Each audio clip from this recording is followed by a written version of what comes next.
तो भाई फिर से आ गया वो बॉडी बिल्डिंग के इंटरेस्टिंग अपडेट्स लेके। तो वीडियो को शुरू करने से पहले जल्दी से वीडियो को एक लाइक कर दीजिए, और अगर आप अपने भाई के चैनल पे नए हैं तो जल्दी से चैनल को सब्सक्राइब कर दीजिए ऐसे रेगुलर फिटनेस और बॉडी बिल्डिंग अपडेट्स के लिए। तो भाई आखिरकार जिस चीज़ का इंतजार निक के फैंस और साथ ही साथ मैं भी कर रहा था कि निक फिर से कब अपने अंदाज में अपने ट्रेनिंग रूटीन में वापस आएंगे, और आखिरकार वो चीज़ हमें देखने मिल भी गई, क्योंकि अब इनके तरफ से एक नहीं बल्कि दो अपडेट्स देखने मिले हैं, जो कि ओलंपिया से पहले का नहीं बल्कि अभी हाल ही का अपडेट है। वैसे इस अपडेट में निक सही में बहुत ज़्यादा बढ़िया दिख रहे हैं। खासकर उनका जो वेस्ट इस अपडेट में है वो एक स्मॉलर साइड पे ज़्यादा दिख रहा है। अब माना कि इनकी फिजिक अभी इंजर्ड है, स्टिल उनकी फिजिक मुझे एक फुलर साइड पे ही दिख रही है, जिसका मतलब कि माना अभी ये इंजर्ड चल रहे थे, स्टिल ये कहीं ना कहीं अपने प्रेप को कंटिन्यू रखे थे। वैसे फिलहाल शायद अभी ये अपने रिबाउंड पीरियड में चल रहे हैं, एंड ऑल दो ये अभी ट्रेनिंग कर रहे हैं, बट ये तो पक्का है कि निक बस अपने अपर फिजिक को ही ट्रेन कर पा रहे होंगे। अब अभी भी लेग्स या हैमस्ट्रिंग्स की कंडीशनिंग उस लेवल पे तो नहीं होगी कि वो लोअर बॉडी को ट्रेन कर पाए। बट अभी सबसे बड़ा सवाल यह है कि क्या निक आर्नोल्ड क्लासिक में कम्पीट कर पाएंगे, क्योंकि माना उन्होंने ट्रेनिंग शुरू कर दी है, बट अभी तो वो सिर्फ अपने अपर बॉडी को ही ट्रेन कर पा रहे हैं। एंड उससे भी बड़ी बात कि आर्नोल्ड क्लासिक तक इनके हैमस्ट्रिंग्स और काफ्स रिकवर हो पाएंगे या नहीं। अब देखने जाए तो सिर्फ आर्नोल्ड क्लासिक एक लौता शो नहीं है ओलंपिया क्वालिफिकेशन के लिए, एंड इवन निक भी इस लेवल के बॉडी बिल्डर है कि ओलंपिया उनको स्पेशल इन्विटेशन भी दे सकती है कम्पीट करने का।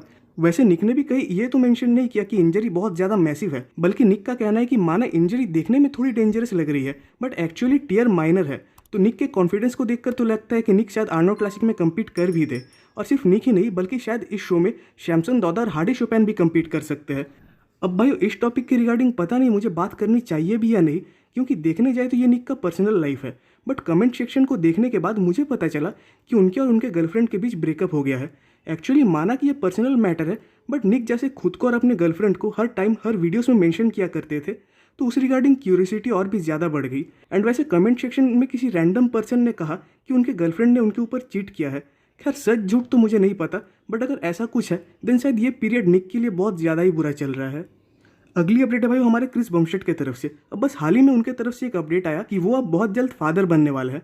तो शायद अभी तो नहीं बट आने वाले कुछ महीनों में क्रिस फादर बनेंगे।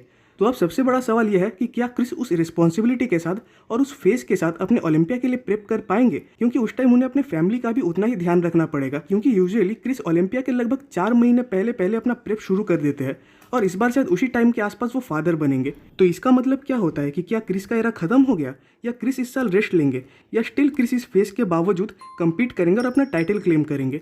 और बस यही नहीं बल्कि देखने जाए तो लगभग हर साल प्रेप के दौरान उनको कहीं ना कहीं इंजरी फेस करनी पड़ती ही है।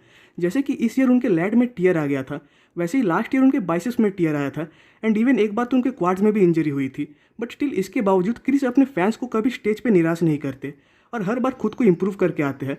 बट अगर सही बताऊँ तो पर्सनली मैं खुद भी कंफ्यूज हूँ कि क्रिस अब फिर से कम्पीट करेंगे या नहीं, क्योंकि क्रिस मेंटली तो इतने स्ट्रांग है कि वो कम्पीट कर सकते हैं। बट इस साल इवन लास्ट कुछ टाइम से वो रिटायरमेंट को लेकर भी टॉपिक उठा रहे थे, क्योंकि इस ईयर का प्रेप उनके लिए कुछ ज़्यादा ही हार्ड था, जैसा कि उनका कहना था। इवन क्रिस ने क्लासिक फिजिक को जैसा लेवल दिया है, आई थिंक ये करना शायद आने वाले कुछ सालों में बाकी बॉडी बिल्डर्स के लिए तो पॉसिबल भी नहीं होगा। बट अगर सही बताऊँ तो मुझे कोई अंदाज़ा नहीं है कि वो फिर से कम्पीट करेंगे भी या नहीं। एंड अभी उनके तरफ से उनका एक अपडेट आया हुआ है, जिसमें कि कैप्शन पढ़ के भी आपको कहीं ना कहीं ऐसा ही लगेगा कि शायद क्रिस कहीं ना कहीं अब रिटायरमेंट लेने के प्लान में है। बाकी तो फ्यूचर में ही पता चलेगा भाइयों।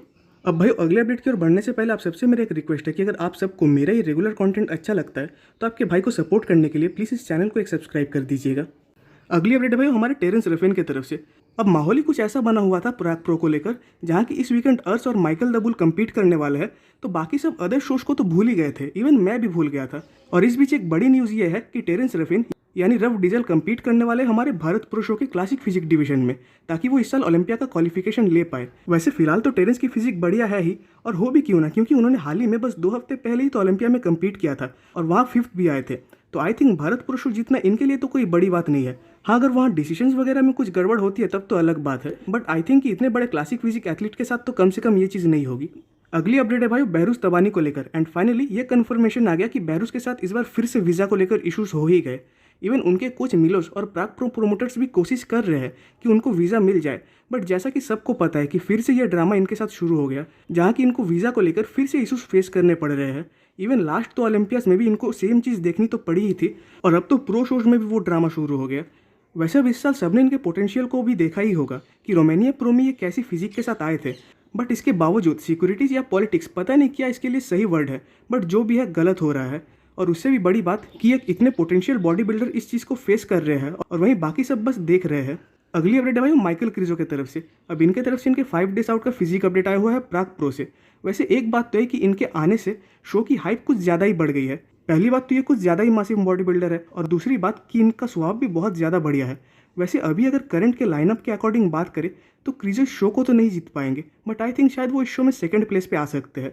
और आज की लास्ट अपडेट है वो केरित बाजो की तरफ से। एंड इस साल ओलंपिया में इन्होंने जैसा फिजिक लाया था तो वो तो मुझे अनमैचेबल लगा था। इवन जब इंटरव्यू में कियोन से पूछा गया था कि वो कौन से बॉडी बिल्डर होंगे 212 के जिनके फिजिक से ऑडियंस इस बार सबसे ज़्यादा सरप्राइज होने वाले हैं, तो उन्होंने भी केरित का नाम ही लिया था। वैसे अभी तो इनकी फिजिक काफ़ी बढ़िया चल रही है, बट अभी इनके तरफ से कोई अनाउंसमेंट तो नहीं है कि ये कौन से शो में कम्पीट करेंगे। बट आई थिंक कि इनके लिए क्वालिफिकेशन लेना भी कोई बड़ी बात नहीं है। तो भाई आज की वीडियो पे खत्म होती है। कमेंट्स में जरूर बताइएगा कि आपको वीडियो कैसा लगा। वीडियो अच्छी लगी तो वीडियो को एक लाइक कर दीजिए, और नेक्स्ट वीडियोस के अपडेट सबसे पहले पाने के लिए चैनल को सब्सक्राइब कर दे और बेल आइकन को प्रेस कर दे।